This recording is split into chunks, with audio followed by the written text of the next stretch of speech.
I just unlocked this lock with my phone. And if I had an Apple Watch, I could use that too. Of all the times to not have an Apple Watch, I should buy an Apple Watch. So this is the Thorbolt X1 smart lock. This is the future of smart locks with its 6 ways of unlocking, including using an Apple HomeKey on your phone or Apple Watch. There are a lot of smart locks out there to choose from, and in my opinion, this one should be on your list to consider. Some of the things that drew my attention towards this lock are its sleek, matte black design. It just looks like it's supposed to be on your door. It doesn't look futuristic or cheesy, as I feel some smart locks, they tend to look a little more techy and cheesy. Having the HomeKey capabilities allows me to unlock the lock with my iPhone or Apple Watch, which I love that idea. All I have to do is walk up to my lock with my phone in my hand, and it'll lock the door. The fingerprint is super fast and accurate. Some of the smart locks out there I've tested, sometimes it misreads the fingerprint or there's a delay. I'm impatient and I don't need that delay in my life. Now, we have the price. When testing this thing out, I had to keep looking back to verify that the price was $130. I couldn't believe how cheap it was. Anytime I talked about this lock to anybody, I usually came down to price, and that was easy for me to tell them it was only $130. The lock itself is pretty straightforward to install. It only has about 5 parts to it. The outside half, the inside half, the bracket that the inside half mounts to, the deadbolt, and your strike plate. You also got hardware in there, little screws and bits. The outside lock half slides through the deadbolt, and you feed the wire underneath the deadbolt. And then you screw the mounting bracket on the other side, so that way you can keep it in place. Then once that's screwed in tight, then you can hook up the inside half and screw it to the bracket. Toss in the 8 AA batteries, and you're ready to pair it to your phone app. So with this smart lock, there's 6 ways to unlock the door. Number 1, the old school way, physical keys. They give you 2 of them. Number 2, the keypad with the PIN code. This lock has anti-peep, which allows you to enter random digits before and after your PIN code. As long as your PIN code you enter it in consecutive order, you can enter whatever you want at the beginning, PIN code, whatever you want at the end. Also, if you put in the wrong PIN code more than once or twice or 3 times, you can make it so it locks you out for an hour or whatever. Number 3, you have the fingerprint reader, which is super fast. It reads it at 0.2 seconds with a 99.8% accuracy with its high-res sensor. It uses AI for self-improving. I guess it continues to learn and adapt to your fingerprint. All of this is encrypted and stored on the lock itself, so that way it doesn't leave your house. Number 4, you can use the app to unlock just like any other smart lock. Number 5, you can use Siri by asking Siri, lock or unlock your house. Hey Siri, unlock my smart lock.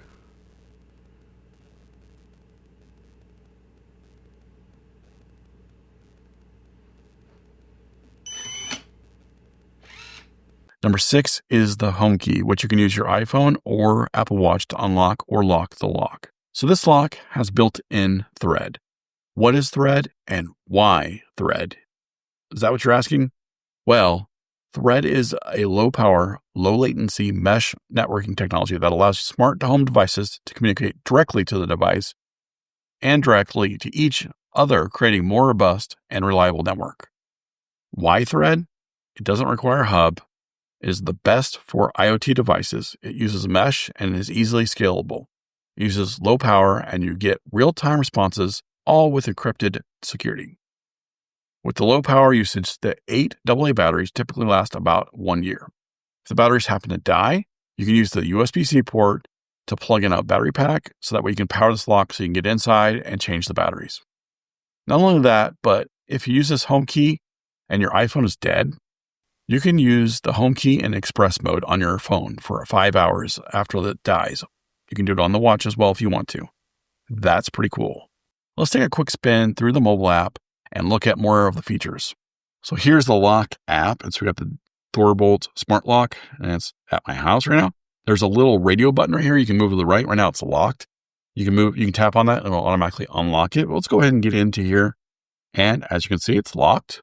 It's connected via Bluetooth, or it can be, and the battery is full right now. So I can tap on the lock and it'll unlock it. I'll just do it right now. It's right here. And then you have lock activity. So this takes you into all the different types of activity and when it happened, who did it.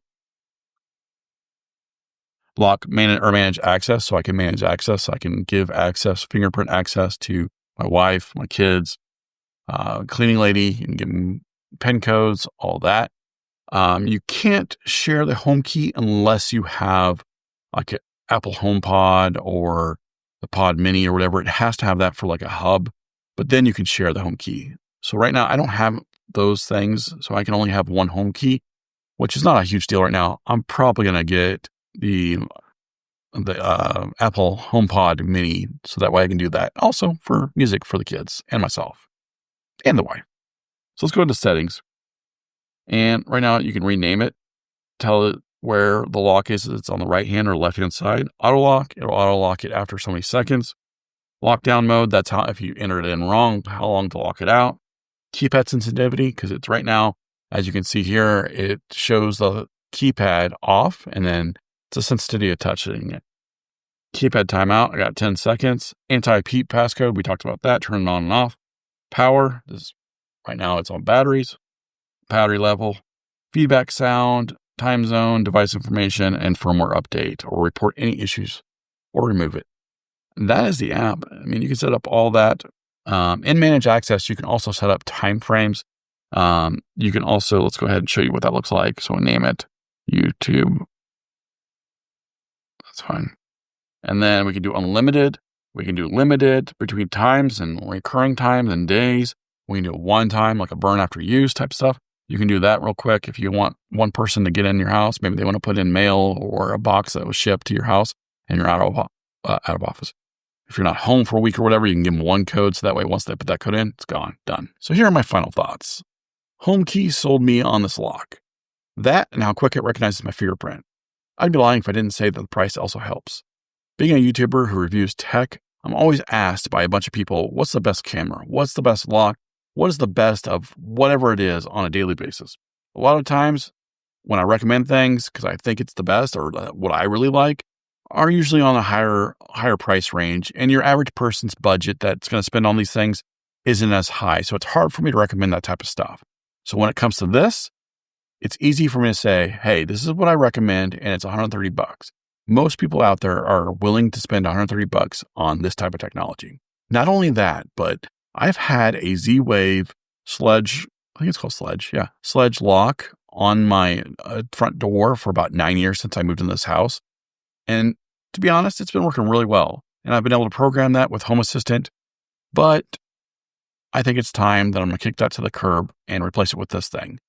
Not only am I going to get the HomeKey set up, but I'm also going to have a fingerprint reader. And I'm pretty excited and stoked about that. If you found this video helpful, please leave me a like and feel free to ask any questions in the comment section below. If you're new to my channel, please consider subscribing for more tech reviews, home automation, home and automotive how-to videos. Thanks for watching, and I will see you next time.